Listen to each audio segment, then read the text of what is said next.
નમસ્કાર વિદ્યાર્થી મિત્રો, પહેલા પાર્ટની અંદર આપણે જોયું હતું કે ચાંદનીને એક રૂમમાં પૂરી દે છે અને તે બારી બંધ કરતાં અબુ મિયાન ભૂલી જાય છે. હવે આગળ જોઈએ તો શું થાય છે એની વાત આપણે કરીએ તો ધ સેમ નાઇટ એટલે કે તે જ રાત્રિએ Chandni made the window her passage for freedom. તે જ રાત્રિએ ચાંદનીએ છે શું કર્યું તો કે જે બારી ખુલી હતી એને એક મુક્તિનો માર્ગ બનાવી લીધો કે અહીંયાથી એ ભાગી જાય છે Chandni. When Chandni reached the hilltop, જ્યારે ચાંદની છે એ એક પહાડની ટેકરી ઉપર પહોંચે છે ત્યારે the big yellow sun was rising in the horizon, અને મોટો સૂર્ય છે એ ક્ષિતિજ ઉપર ઉગી રહ્યો છે. She was all flowing with joy and wonder, અને ત્યારે એ ટેકરી ઉપર પહોંચી જાય છે ત્યારે એનું મન છે કેવું હોય છે, એકદમ આનંદ અને વિસ્મયથી છલકાતું હોય છે.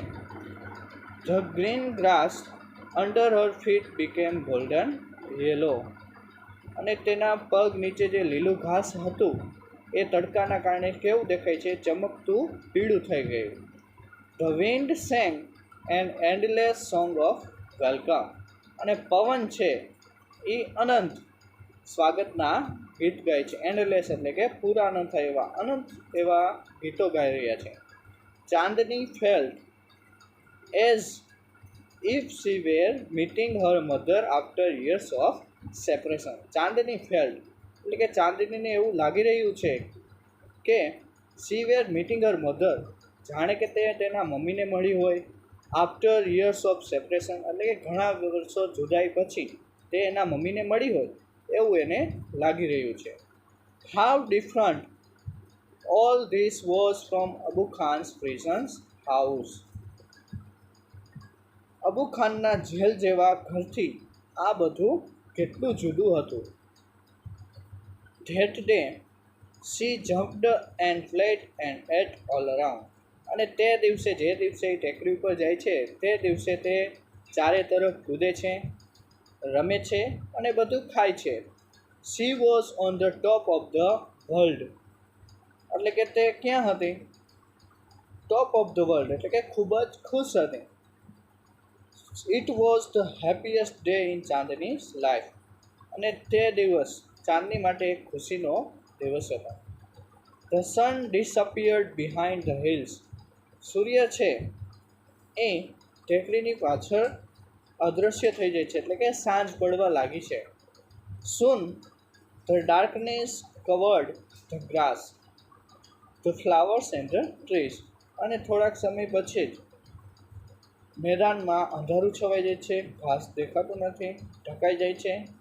ફ્લાવર્સ એન્ડ ધ ટ્રીઝ એટલે કે ફૂલો અને વૃક્ષો પણ ઢંકાઈ જાય છે અંધકારમાં. The wind stopped the blowing, પવન છે એ ફૂંકાતો બંધ થઈ ગયો.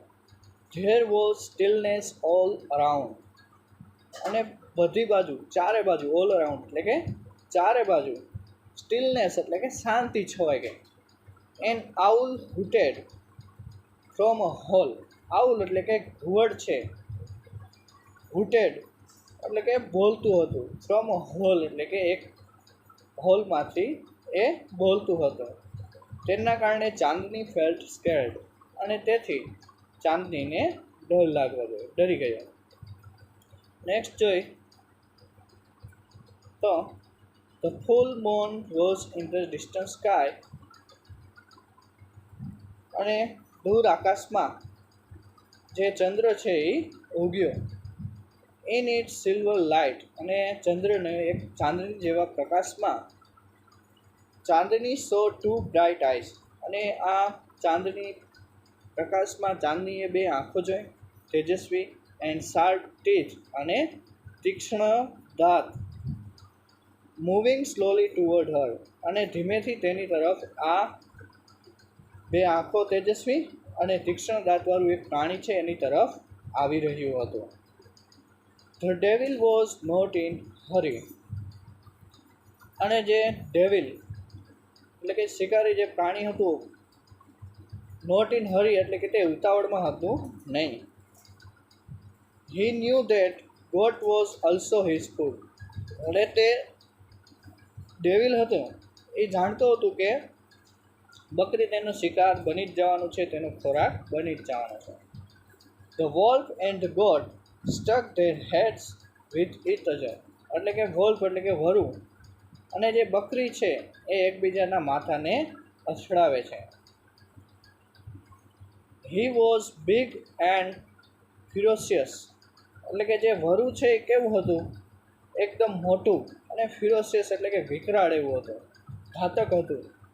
વેરેજ જ્યારે she was small but not weak. જ્યારે ચાંદની છે એ બકરીઓને કારણે નાની હતી પણ તે નબળી નહોતી. Chandni stood firm on her legs. Chandni છે એના પગથી કેવી રીતે, તો કે ચાંદની છે એના પગથી એક મક્કમતાથી ઊભી રહે છે. હેડ સ્લાઇટલી બેન્ટ અને માથું ઝૂકેલું છે. And a strong horns aimed at the devil. અને એના જે મજબૂત શિંગડા છે એ રાક્ષસ પર તાકેલા હતા, એટલે કે સામે વરુ ઉપર તાકેલા હતા. C looked like a brave soldier ready to fight cruel enemy. અને જે બકરી ચાંદની છે એ કેવી દેખાતી હતી, તો કે બ્રેવ સોલ્જર એટલે કે બહાદુર સૈનિક જેવી હતી. Ready to fight a cruel enemy એટલે કે ઘાતક જે રાક્ષસો દુશ્મનો છે એની સામે એ લડવા માટે તૈયાર છે એવી દેખાતી હતી. The fight began. અને વરુ અને બકરી વચ્ચે છે એ લડાઈ શરૂ થઈ ગઈ.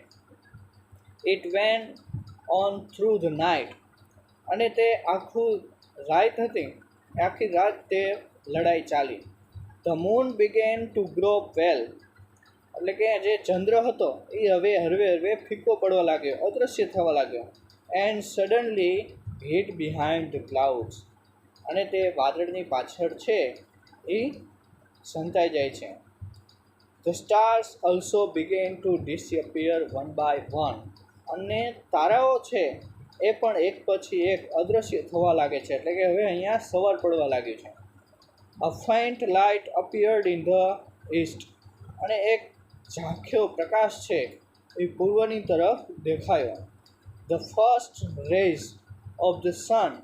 ફર્સ્ટ રેઝ, રે એટલે કે અહીંયા પ્રકાશનું કિરણ છે એ rays of the sun so Chandni lying on the ground. Chandni છે એ જમીન પર પડેલી જોઈ. She was completely soaked in blood. અને તે લોહીથી પૂરેપૂરી લથબથ હતી. The wolf tired. વરુ છે એ કેવું હતું, વોલ્ફ ટાયર્ડ એન્ડ સ્લીપી એટલે કે એ થાકી ગયેલું હતું અને ઊંઘથી ઘેરાયેલું હતું. Was getting ready to devour her. અને જે ચાંદની છે એ લોહીથી તડબડ હતી એના કારણે એ હવે વરુ સામેની તરફ શું થાય છે, તો કે તૈયાર છે, એને ખાવા માટે હવે તૈયાર હતી. A flock of birds sitting on tree was debating the result of fight. Flock of birds એટલે કે પક્ષીઓનું ટોળું છે, સિટિંગ ઓન ધ ટ્રીસ એટલે કે વૃક્ષ પર બેઠેલું હતું. વોઝ ડેબેટિંગ એટલે એ ચર્ચા કરી રહ્યા હતા શેનું, the result of the fight એટલે કે આ લડત હતું એમાં પરિણામ વિશે ચર્ચા કરી રહ્યા હતા કે કોણ વિનર છે. સો હુ ઇઝ ધ વિનર. તેથી કોણ વિજેતા છે. આસ્ક્ડ અ સ્મોલ વન એટલે કે એક નાનકડા પક્ષીએ પૂછ્યું કે આ બેની લડત હતી એમાં વિજેતા કોણ છે. ધ વોલ્ફ ઓફ ગોડ્સ એટલે કે મોટાભાગના પક્ષીઓએ શું કીધું કે વરુ જ. Most of the others declares together એટલે કે મોટાભાગના એવું જાહેર કર્યું કે વરુ છે એ વિજેતા છે. નો સેડ અ વાઇઝ ઓલ્ડ બર્ડ. પણ એક દાહ્ય અને વૃદ્ધ પક્ષીએ કહ્યું ચાંદની ઇઝ ધ વિનર. તો કે ચાંદની છે એ વિજેતા છે. આઈ હેવ નેવર સીન સચ અ બ્રેવ ફ્રીડમ ફાઇટર. એટલે કે મેં આટલી બહાદુર સ્વાતંત્ર્ય સેનાની કદી જોઈ નથી. એટલે કે એક મહાન શિકારી જેવા પ્રાણીને એક નાનું એવું પ્રાણી છે એ પણ એને થકવી દે છે, એના કારણે ચાંદનીને છે એક વૃદ્ધ પક્ષી વિનર ઘોષિત કરે છે. અસ્તુ જય હિન્દ. અહીંયા આપણો પાઠ પૂરો થાય.